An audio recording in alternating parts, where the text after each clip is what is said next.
జై శ్రీమన్నారాయణ. ఈరోజు ఈ వీడియోలో మనం తొలి తిరుపతిగా పిలువబడే శ్రీ మహావిష్ణువు యొక్క శృంగార వల్లభ స్వామి ఆలయం స్థల పురాణం మహత్యం గురించి తెలుసుకుందాం. శ్రీ మహావిష్ణువు యొక్క అనేక ప్రసిద్ధ క్షేత్రాలు భారతదేశంలో ఉన్నాయి. అందులో తొలి తిరుపతి క్షేత్రం ఒకటి. ఈ క్షేత్రం ఆంధ్రప్రదేశ్ రాష్ట్రంలో తూర్పుగోదావరి జిల్లాలో సామర్లకోటకు సమీపంలో చెదలవాడ తిరుపతి అనే గ్రామంలో ఉంది. ఈ ఆలయం 9000 సంవత్సరాల క్రితం నాటిది. తిరుమల, సింహాచలం వంటి క్షేత్రాల కన్నా అతి పురాతనమైనది. శ్రీ మహావిష్ణువు ధ్రువుడు తపస్సు మెచ్చి ఈ ప్రదేశంలో ధ్రువుడికి ప్రత్యక్షమయ్యి ఇక్కడ వెలిశారని విష్ణు పురాణం, భాగవత పురాణంలో తెలియజేయబడింది. ఈ క్షేత్రంలో శ్రీ మహావిష్ణువు శ్రీ శృంగార వల్లభ స్వామిగా శ్రీదేవి, భూదేవి అమ్మవార్లతో దర్శనమిస్తారు. ఈ క్షేత్రంలో చాలా అద్భుతాలు ఉన్నాయి. గర్భాలయంలో ఉన్న మూల విరాట్టు చిద్విలాస రూపంలో దర్శనమిస్తారు. అంతేకాకుండా ప్రతి ఆలయంలో శ్రీ మహావిష్ణువు కుడి పక్కన చక్రం, ఎడమ చేతిలో శంఖంను పట్టుకుని దర్శనమిస్తారు. కానీ ఈ ఆలయంలో ఎడమ చేతిలో చక్రం, కుడి చేతిలో శంఖం ఉంటాయి. ఈ ఆలయంలో ఇంకొక అద్భుతం, ఏ వయసు వారు స్వామిని దర్శిస్తే వారికి తగ్గట్టుగా స్వామివారి మూల విరాట్టు కనిపిస్తుంది. ఇలాంటి క్షేత్రం ఇంకెక్కడా లేదు.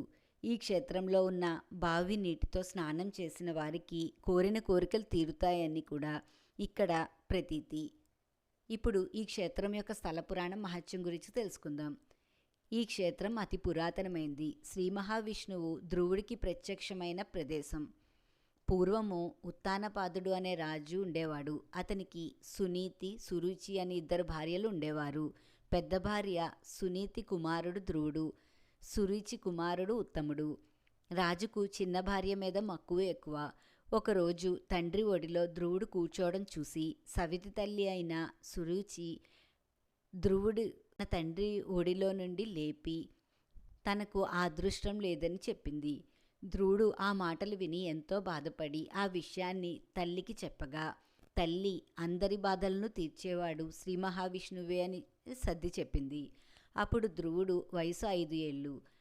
5 ఏళ్ల ప్రాయంలో ధ్రువుడు శ్రీ మహావిష్ణువు కొరకు తపస్సు చేయాలని నిశ్చయించుకొని అడవికి వెళ్ళెను.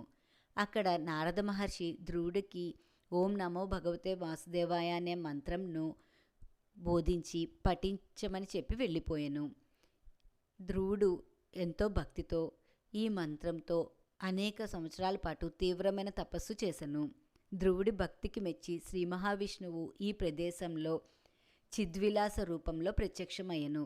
అంతేకాకుండా తన ఎత్తును చూసి ధ్రువుడు భయపడతాడన్న ఉద్దేశంతో ధ్రువుడి వయసుకు తగ్గట్లుగా శ్రీ మహావిష్ణువు అంత ఎత్తులో ధ్రువుడికి దర్శనమిచ్చి ఆశీర్వదించి ఈ క్షేత్రంలో వెలిశారని పురాణాల ద్వారా తెలుస్తోంది.